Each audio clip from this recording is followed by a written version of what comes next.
Hello guys, welcome back to my YouTube channel. അപ്പോൾ ഇന്നത്തെ special video എന്ന് പറയുന്നത് നമുക്ക് മീനൊക്കെ ഒത്തിരി നാൾ സൂക്ഷിക്കേണ്ടതെന്ന് കഴിഞ്ഞാൽ എങ്ങനെയാണ് സൂക്ഷിച്ച് വെക്കുക എന്നുള്ളത് കേട്ടോ.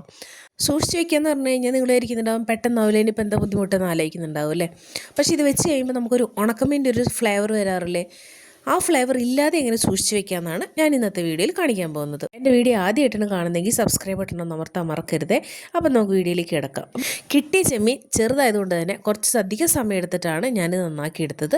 ഞാനും അമ്മയും എല്ലാവരും കൂടി ഇരുന്നിട്ടാണ് നന്നാക്കിയെടുത്തത്. ചെമ്മീൻ്റെ മുള്ള് നന്നായിട്ട് കുത്തു കേട്ടോ. അപ്പോൾ നമ്മൾ കുറച്ചെടുത്ത് ബിരിയാണി ഉണ്ടാക്കി, കുറച്ചെടുത്ത് നമ്മൾ സ്റ്റോർ ചെയ്യാൻ വേണ്ടി പോകും. ഫ്രിഡ്ജിലാണ് സ്റ്റോർ ചെയ്യുന്നത്. അതിന് വേണ്ടിയിട്ട് ഞാൻ ചെമ്മീൻ ആദ്യം കഴുകി അതിന് ശേഷം ഒരു പാത്രം എടുത്തു. ആ പാത്രത്തിനകത്തേക്ക് നമ്മൾ ആദ്യം ചെമ്മീൻ ഇട്ട് കൊടുക്കും. ചെമ്മീൻ വെക്കുമ്പോൾ നമ്മൾ ഒതുക്കി വെക്കണം കേട്ടോ, എന്നാൽ മാത്രമേ നമുക്ക് അത്രയും സ്റ്റോർ ചെയ്യാൻ വേണ്ടി പറ്റുള്ളൂ. പിന്നെ അതിനനുസരിച്ച് വലിപ്പമുള്ള പാത്രം ഫ്രീസറിനകത്ത് വെക്കണമല്ലോ, വലിപ്പമുള്ള പാത്രം എടുക്കണം. അതിനുശേഷം നമ്മൾ ഇതിനകത്തേക്ക് വെള്ളം ഒഴിച്ചു കൊടുക്കണം. അപ്പോൾ ഈ വെള്ളം ഒഴിക്കുമ്പോൾ ശ്രദ്ധിക്കേണ്ടതെന്ന് വെച്ച് കഴിഞ്ഞാൽ മീൻ നന്നായിട്ട് മുങ്ങിയിരിക്കണം. മീൻ ഇങ്ങനെ പൊന്തിയിരിക്കാൻ പാടില്ല, മീൻ വെള്ളത്തിനകത്ത് മുങ്ങിയിരിക്കണം. എന്നിട്ട് വേറൊന്നും ചെയ്യാനില്ല, കണ്ടോ ഇതുപോലെ സെറ്റാക്കി എടുക്കുക പാത്രം. ഇപ്പോൾ ഇതിൽ കുറച്ചും കൂടെ വലിയ പാത്രമായാലും കുഴപ്പമൊന്നുമില്ല.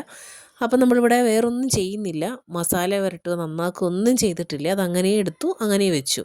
പക്ഷേ നല്ല ഫ്രഷ് വെള്ളം ഒഴിച്ചിട്ട് അത് അടച്ചു വയ്ക്കുന്നു. ഇനി ഇത് നേരെ ഫ്രിഡ്ജിൽ വയ്ക്കുകയാണ്, വേറൊന്നും നമ്മൾ ചെയ്യുന്നില്ല.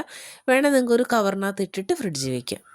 ഇത് കഴുകിയിട്ട് ജസ്റ്റ് ഫ്രഷ് വാട്ടറിൽ കഴുകുക, നമ്മൾ അങ്ങനെ വെക്കുന്നു. ഇവിടെ നന്നാക്കുന്നൊന്നുമില്ല, അപ്പോൾ നമുക്ക് അത്രയും സമയം പോകുന്നില്ല. ഇനിയുള്ള വീഡിയോ എന്ന് പറയുന്നത് ഒരു 3-4 ദിവസം കഴിഞ്ഞിട്ടുള്ള വീഡിയോ കേട്ടോ. ഇതിപ്പോൾ 4 ദിവസം 5 ദിവസം ആയപ്പോഴത്തേക്കും നമ്മൾ ചെമ്മീൻ വീണ്ടും കറി വയ്ക്കാൻ വേണ്ടി എടുത്തതാണ്. ആ സമയത്ത് നോക്കി ഐസൊക്കെ വന്നിട്ട് ഐസ് കട്ടയായിട്ടുണ്ട്. അപ്പോൾ ഇത് ആദ്യം കുറച്ച് നേരം ഫ്രീസറിനകത്തല്ലേ ഇരിക്കുന്നത്, ആദ്യം കുറച്ച് നേരം എടുത്ത് പുറത്ത് വെക്കണം. തണവൊന്ന് മാറിക്കഴിഞ്ഞ് നമുക്ക് നന്നാക്കിയിട്ട് കറിയോ വറക്കോ എന്താ വെച്ചാൽ ചെയ്യും. അപ്പോൾ എൻ്റെ ഈ ടിപ്സ് വീഡിയോ നിങ്ങൾക്ക് ഇഷ്ടമായെങ്കിൽ ലൈക്ക് ചെയ്യാനും ഷെയർ ചെയ്യാനും മറക്കരുത്. അതുപോലെ സബ്സ്ക്രൈബ് ബട്ടൺ ഒന്ന് അമർത്തണേ. താങ്ക്